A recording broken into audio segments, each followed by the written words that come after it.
pence a lettuce, a lovely large lettuce, 4 pence only.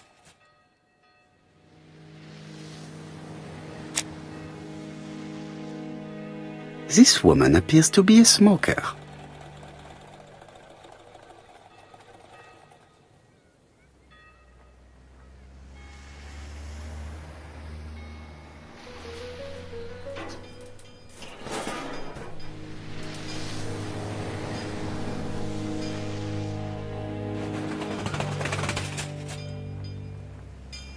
Maybe you can stare at people like that where you come from, but here it's very rude.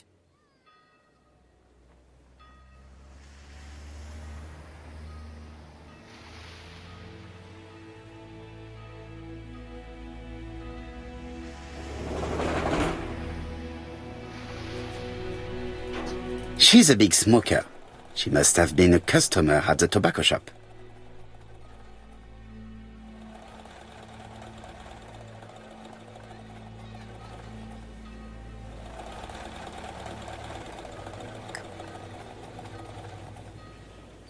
How much are your lettuce, please? A lettuce? That'll be 5 pence, kind sir. And what if I take 2? Well, 2 are 10 pence, so what do you want? Nothing, thank you. They do not look very fresh. Did you know Alice Asher well? And for starters, who are you? I'm Hercule Poirot, the detective. You're foreign, that's for sure, with your accent and your odd way about you. And you're here about Alice's murder, I suppose. Well, I've nothing to say to you. Did you speak to the victim yesterday? No, I never saw her.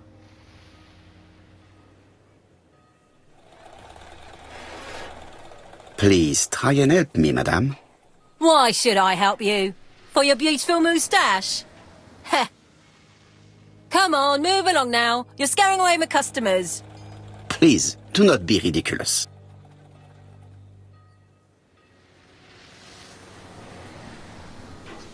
I know that you went to the tobacco shop yesterday. Well?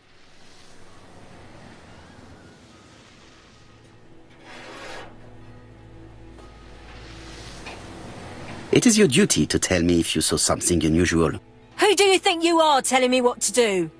Get away from my stall!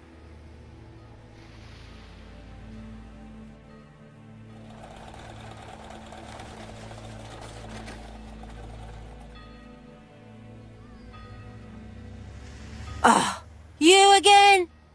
I've nothing to say.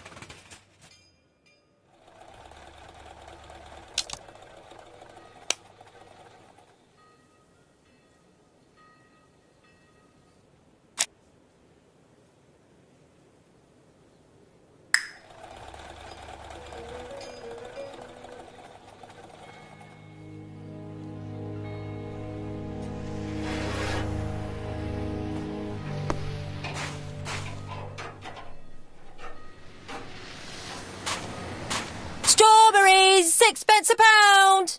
Hey, Poirot. Is the greengrocer causing trouble? I'll sort her out. No, please, leave her, Chief Inspector. I'll get her to talk later. I found the victim's niece. She's waiting for you in the back of the shop. Thank you, mon ami. I'll question her. Let us now try and get our brain cells to work.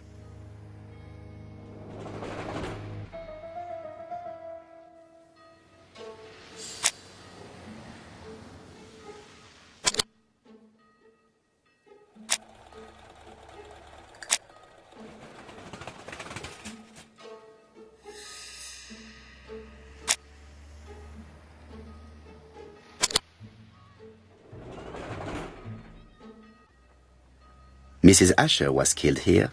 The absence of marks in the shop and the regular shape of the blood stains indicated beyond a doubt.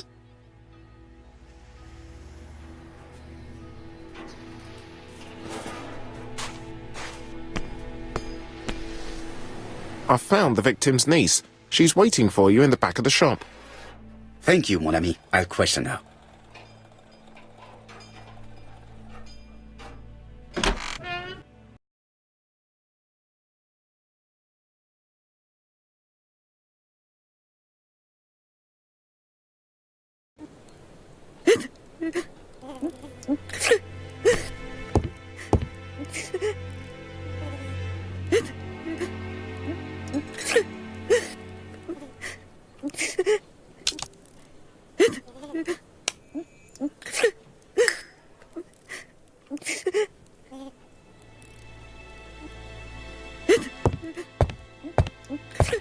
Jap had the body removed out of respect for the victim's niece. His attention is commendable.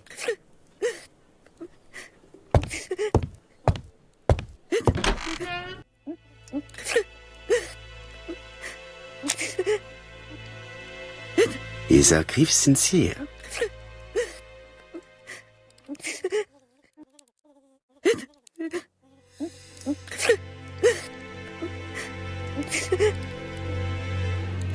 She appears to be very upset. She's dressed in mourning. She looks fragile.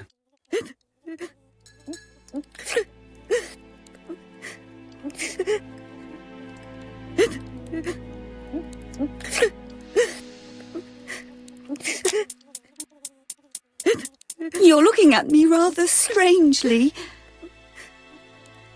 Please excuse me, Mademoiselle Drawer.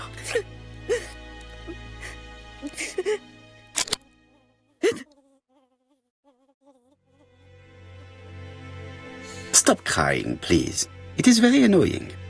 You don't understand. My aunt was the only family I had.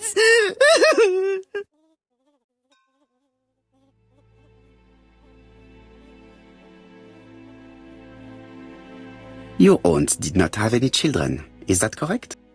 No. She was separated from her husband. What do you think about Franz Ascher, your aunt's husband? He never left her alone. Poor aunt. She used to drop by all the time and make a scene.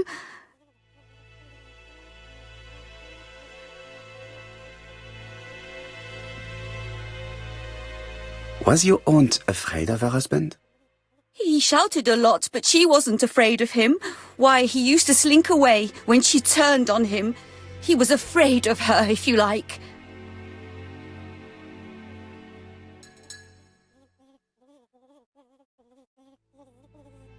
Did your aunt enjoy good health? She had a bad throat, but she was well cared for by a doctor in London. Does Franz Ascher work? All he's done for years is drink and gamble, but he used to be a very good cabinet maker. What does he live on? My aunt used to give him 5 shillings a week.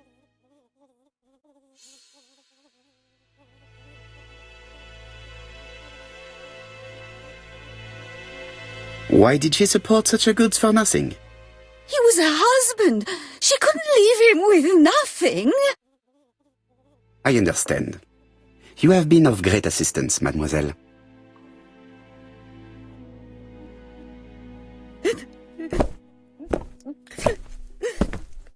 Please take this young lady home. My pleasure. Well, this Franz Ascher does not seem to be quite so dangerous as Jap says. And since Alice Ascher gave him money regularly, it was not in his interest to kill her.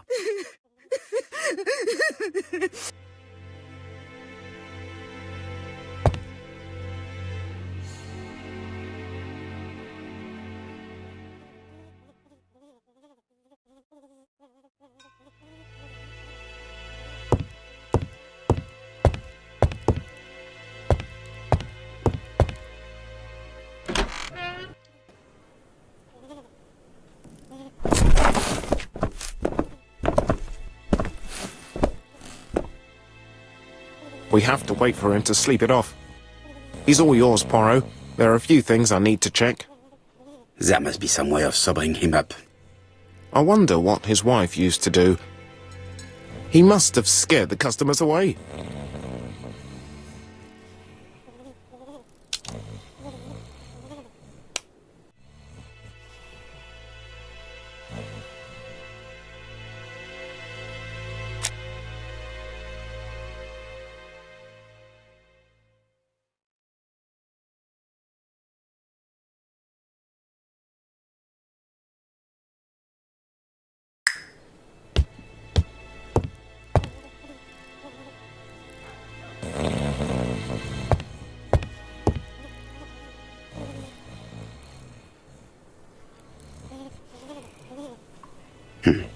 A box of new stockings. It's Alice Asher's notebook. Ah, that's interesting. It probably contains information about our possible debtors and creditors.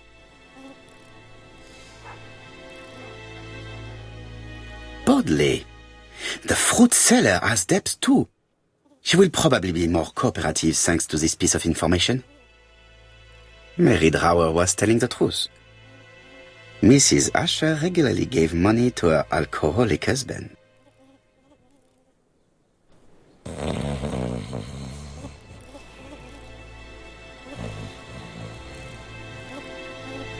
He's not in any condition to be questioned. I have to find a way to sober him up.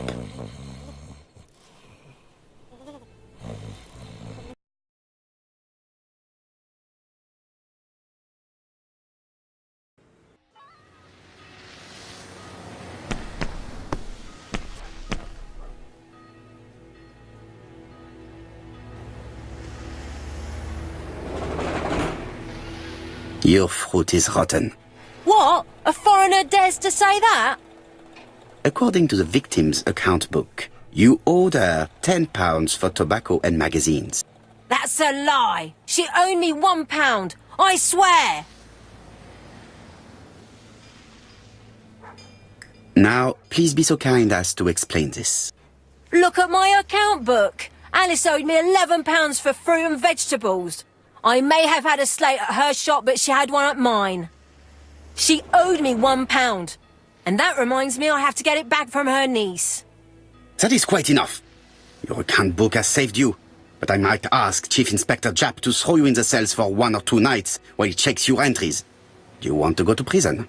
Prison? Now that's not fair. I haven't done nothing. In that case, I am counting on your full collaboration. Yes, sir. Of course, sir. Listen, I didn't kill Alice, I swear. But it's true that I did go to the shop yesterday. At what time? 6 o'clock. She left me a note saying she wanted some strawberries if I got some. I received them late, about 6. So I took them over to her. But you did not see her. She wasn't in the shop, so I just put the strawberries on the counter and left.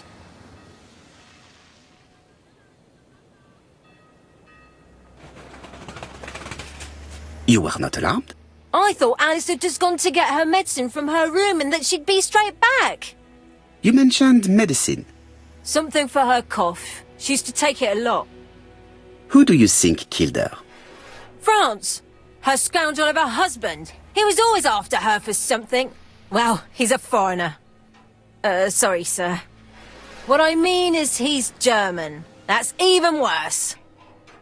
Did you see Franz Asher enter the tobacco shop late yesterday afternoon? Well, no. But at that time of the day, the streets are packed, and I have better things to do than watch her shop.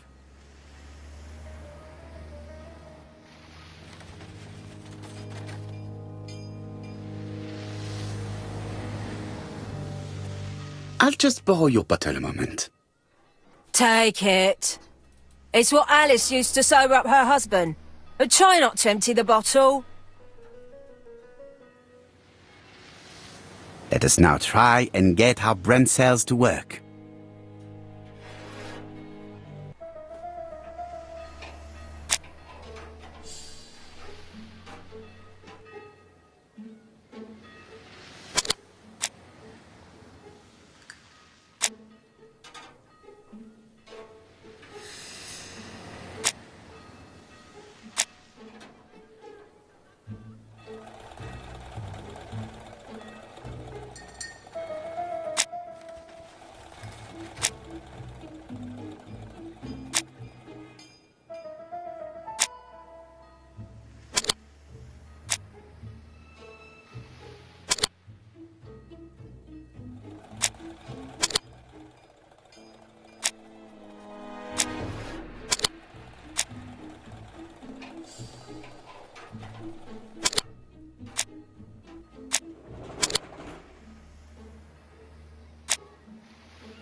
will not obtain anything else.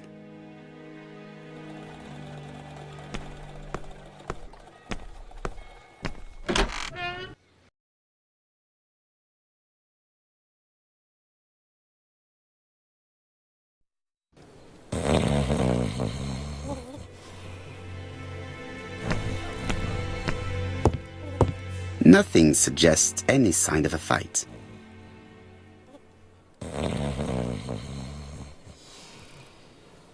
The priority is to question Asher. The priority is to question Asher.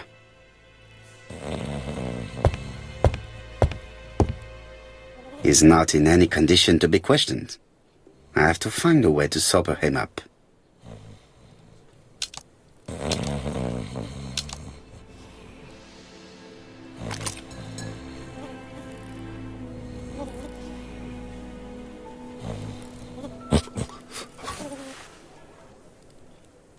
Mes amis, I can say without a doubt that poor Mrs. Asher was killed between 5:30 and 6. Killed when the street was packed with people. That's rather bold. I've been talking to the neighbours and... No one's seen anything? Or rather, it's anything and everything. Am I wrong? No. Bien. We must grill this villain Asher before he falls asleep again.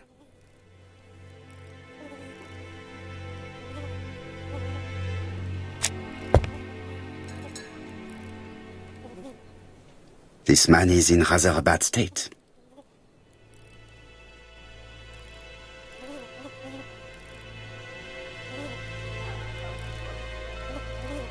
This man has been fighting and he smells of alcohol.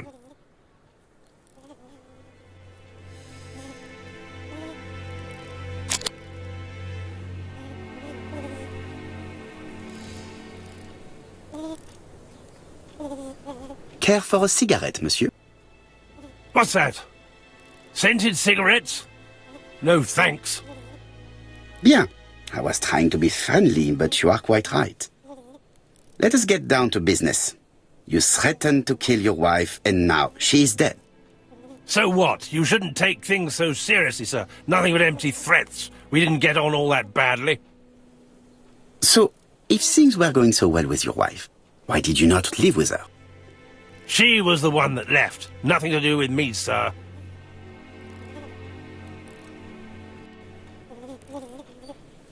Ah, women are flighty creatures. Did she run away with another man? Flighty? You talk funny.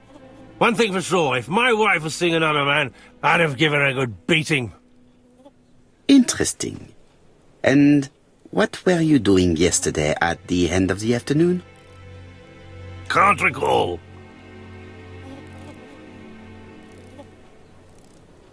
You had been drinking again. The occasional slap, sir, that's all. And you cannot even remember how you ripped the coat? I got it stuck in a door. Asha, look me in the eye and tell me that you were in a fight. I'm looking. No, I wasn't in a fight. You are right. Looking at the state of you, you did not defend yourself. So someone gave you a good beating. A beating? No way.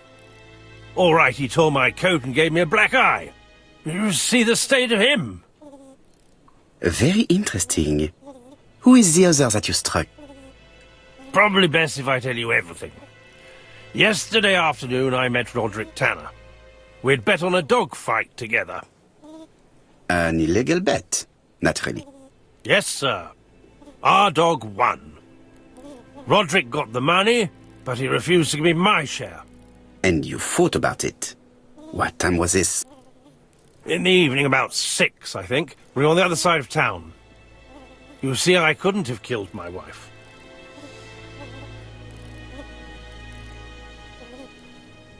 Let us now try and get our brain cells to work.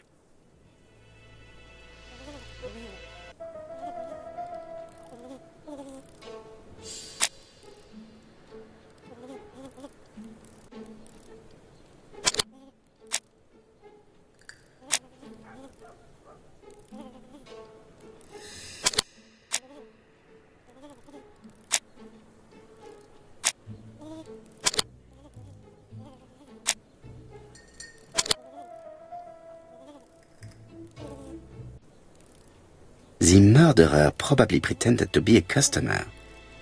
He hit the shopkeeper from behind as she turned around to serve him. Let us now try and get our brain cells to work.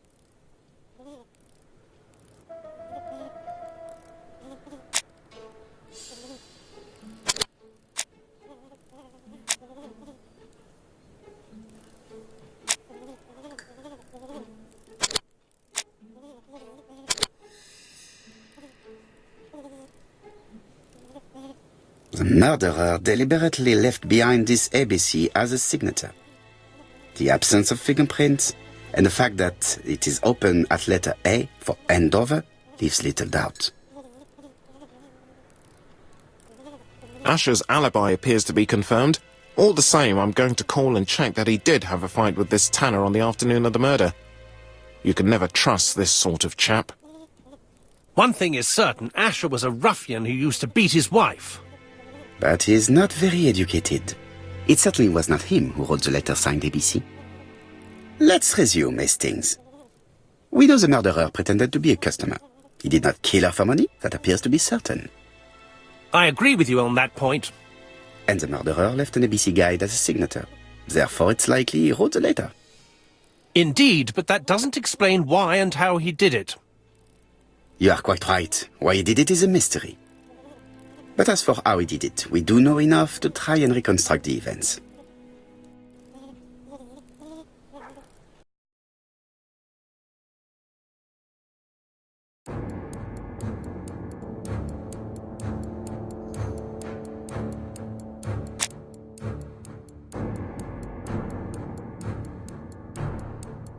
The killer enters the shop.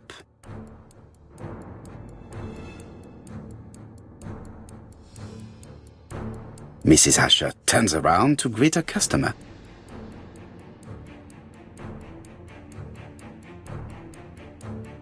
The murderer asks her for some tobacco. She turns her back to him. He seizes the opportunity to strike her.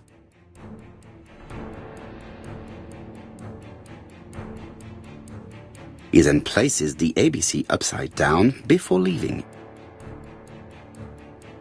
Everything appears to match the crime scene, mon cher Hastings. That is exactly what happened.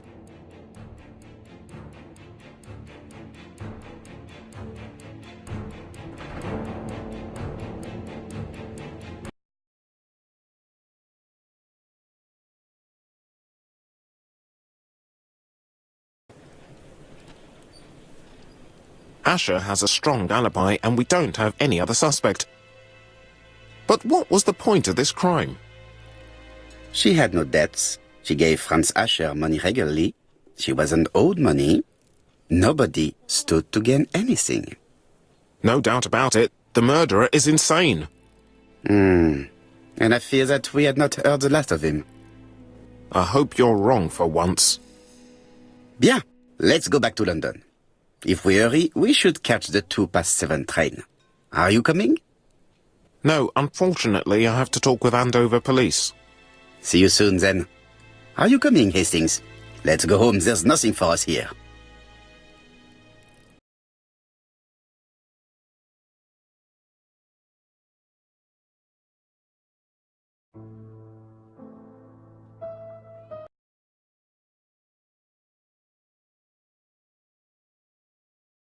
Well, do you have any idea about the killer's identity?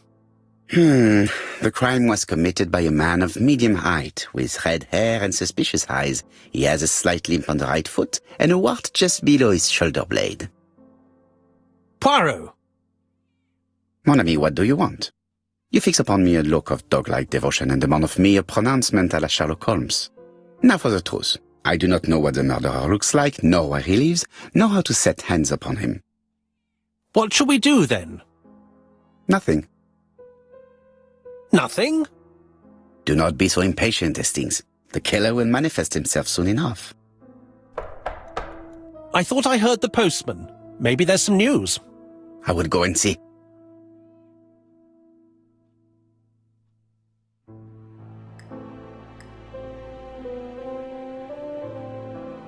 Daily Flicker, June the 22nd, 1935. Battle over control of bank system. What will the government do for money? Andover. Murder of a tobacconist.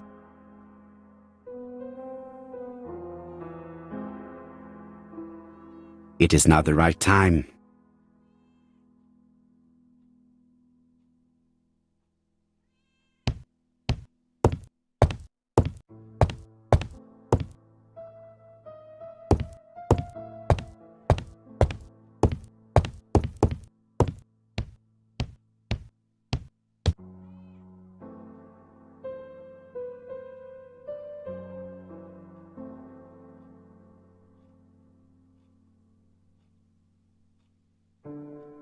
Andover, Hampshire, population 31,200 inhabitants.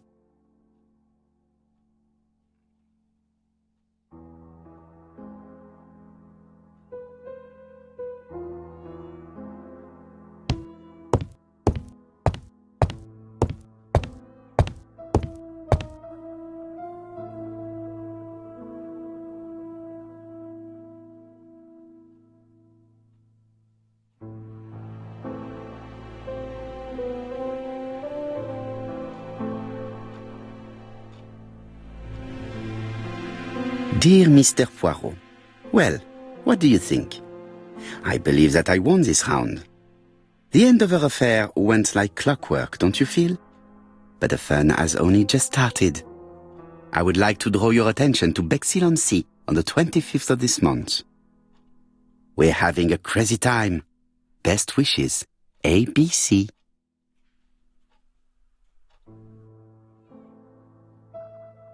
The next crime will be in Bexhill. We must warn Jap to Scotland Yard. Did the letter indicate anything that might help the police? To be honest, I think we can already guess something about the next victim. But I need to think about it a little more.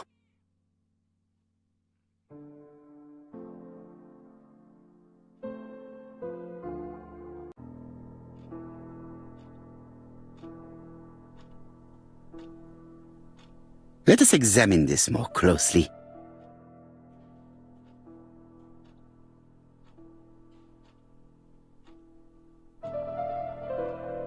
Certain characters in the two letters may have similar defects. Let us examine the characters in this word.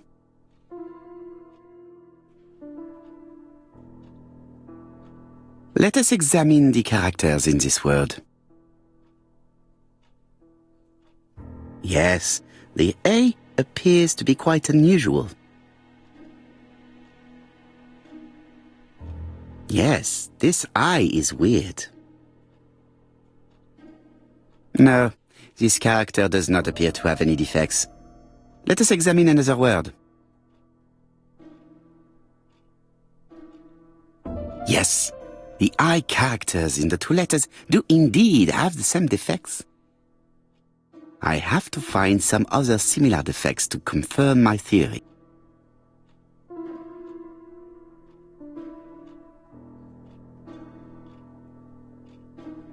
Yes, the A appears to be quite unusual.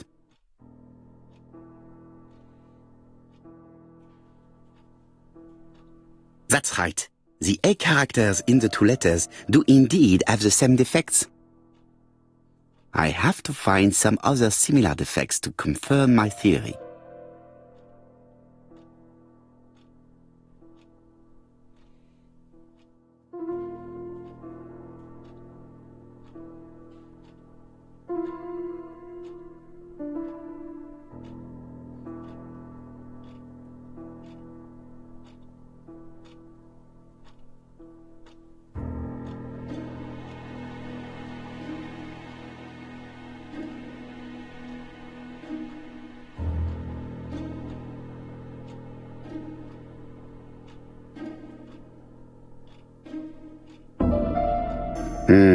The W is not printed properly. The W is not printed properly. Right. Let us compare this with the other letter.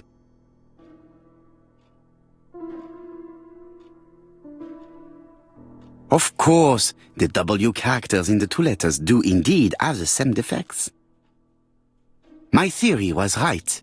These two letters were written with the same typewriter.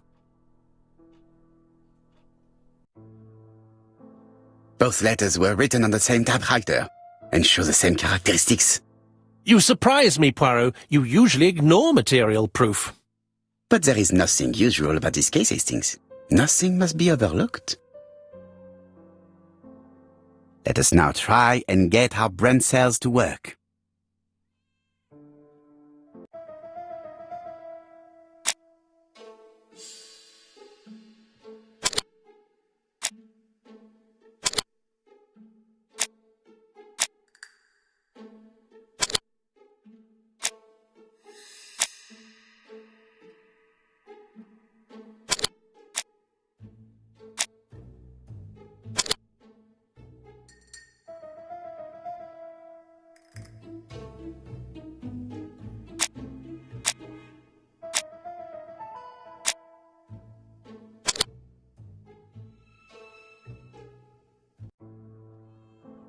So, Poirot, have you found something?